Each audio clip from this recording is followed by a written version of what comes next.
This is not charcoal, it is a book.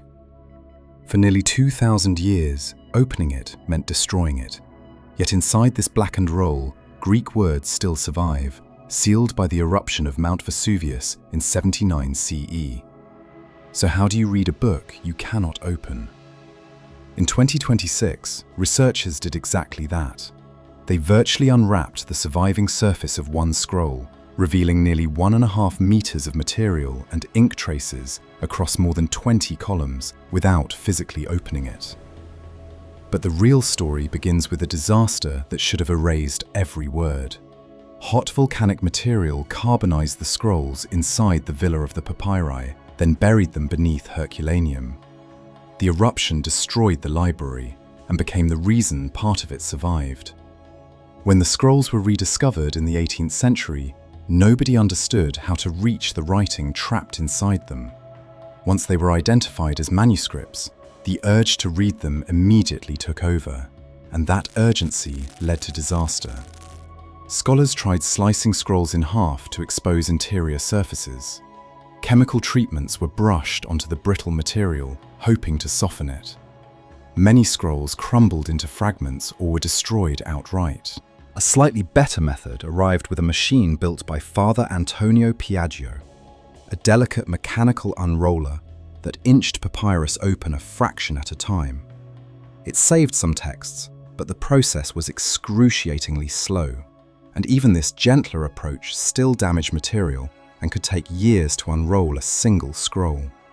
Some scrolls survived this era, many did not.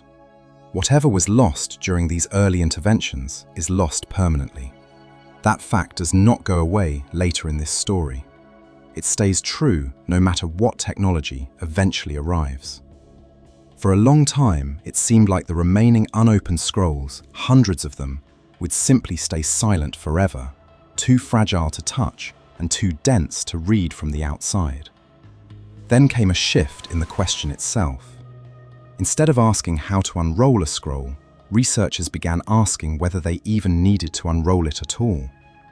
This idea depended on X-ray imaging, and specifically on a method called X-ray phase contrast microtomography.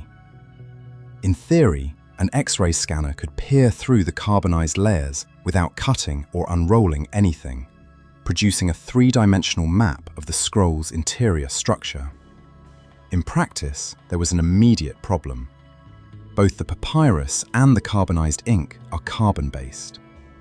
Under standard X-ray imaging, the ink and its background material have too little contrast to reliably distinguish from each other. You could scan a scroll perfectly and still see nothing but a rolled mass of undifferentiated carbon. The obstacle was not access anymore. It was distinguishing signal from surrounding material. This is where computer scientist Brent Seals and his team enter the story. Over roughly 2 decades, they built a process that came to be called virtual unwrapping. It did not rely on one dramatic invention. It was a layered pipeline, refined year after year. First, high-resolution scanning captured the internal structure of a scroll in 3 dimensions. Then came segmentation, the painstaking work of digitally tracing each individual crushed and folded layer of papyrus within that scan, layer by layer, wrapped tightly around a damaged, irregular core. Once segmented, those curved layers could be mathematically flattened into a readable surface, essentially unrolling the scroll digitally instead of physically. And then came the hardest step, detecting the faint physical signature of ink sitting on that flattened surface. Ink with barely any contrast against its own carbon backdrop. For years, this pipeline existed, but the ink detection step remained the weak link. Machine learning began to be applied here, not to guess or invent words, but to recognize subtle textural and structural patterns in the scan surface that correlated with the physical presence of ink. It is worth pausing on that distinction because it matters for everything that follows. The models involved in this work do not read Greek, and they do not compose or translate text. They assist in detecting where ink may physically sit on a reconstructed surface. Transcription and interpretation still belong to human papyrologists. In 2023, this project reached a turning point. SEALs and collaborators launched the Vesuvius Challenge, releasing scan data publicly and offering prizes to anyone who could improve ink detection using open computational methods. Suddenly, this was no longer a closed academic effort. It became a global, collaborative puzzle. That same year came the first genuine payoff, small in size but enormous in meaning. A participant named Luke Fariter identified a cluster of letters on a flattened, digitally scanned surface that formed porphyras, a form of the Greek word for purple. It sounds modest, one word out of an entire lost library, but that word proved something crucial. Ink, locked inside a sealed, carbonized scroll, could be detected and read without physically unrolling the object.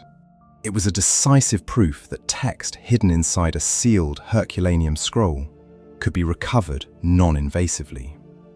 Collaboration expanded quickly from there, with subsequent teams building on this success to reveal short passages, phrases, and larger fragments of connected text. But turning a single detected word into pages of coherent text required solving another problem entirely, one rooted in simple physical geometry.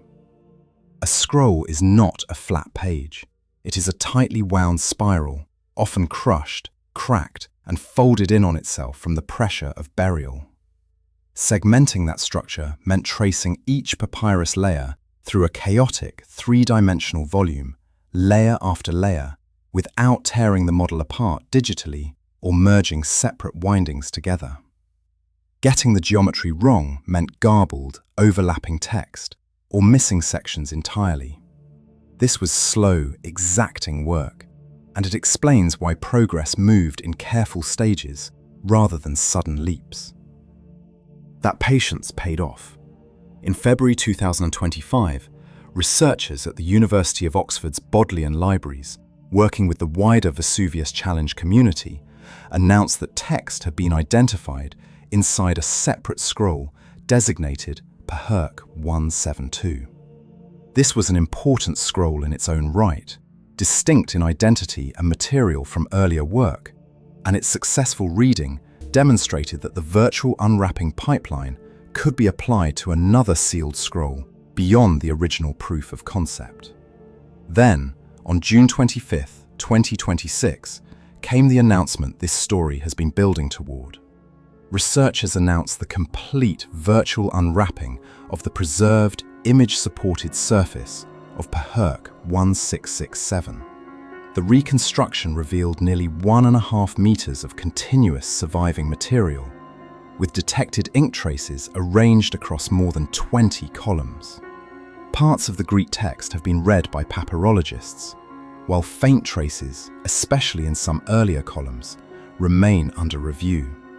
Translation, authorship, and full scholarly analysis are still ongoing. This is the payoff we promised at the start. Not a fictional recreation, and not language invented or translated by an algorithm, but a physically reconstructed writing surface, its surviving layers unwound in software instead of by hand, and subtle evidence of ink located computationally so human specialists can inspect and interpret it. Here, complete means the preserved, image-supported surface, not the intact original scroll. Material destroyed by the eruption or by early attempts to open the object has not been recreated, and uncertain traces remain uncertain. It is also worth being clear about which scroll is which, because in this story, precision protects the truth. PHerc 1667 is the scroll behind the latest full virtual unwrapping. PHerc 172 is the separate scroll linked to the Bodleian's 2025 announcement, and PHerc 139 is a different scroll entirely, associated with a text by the philosopher Philodemus, specifically Book 8 of his work on gods. These identities do not overlap, and collapsing them into one scroll would misrepresent exactly the kind of careful, incremental science this story has followed from the beginning. So what have we actually gained? Not a fully read library, not a lost, famous author suddenly restored in full. What we have is proof that a sealed, carbonized object, indistinguishable to the eye from a lump of burnt material, can be scanned, digitally unrolled, and partially read. Its ink can be detected through careful computational analysis, while its meaning is determined by human scholarship. Technology did not translate the past for us. It simply gave scholars something to finally look at. And that leaves us with roughly 600 scrolls from the Villa of the Papyri that remain unopened. There is no guarantee that every one of them holds readable ink or intact text. Some may be too degraded, some may hold nothing legible at all. But we now know that not opening them no longer has to mean abandoning everything they contain. The next scroll placed inside a scanner might carry poetry, philosophy, history, or something entirely unexpected. Vesuvius sealed these words away in fire nearly 2,000 years ago.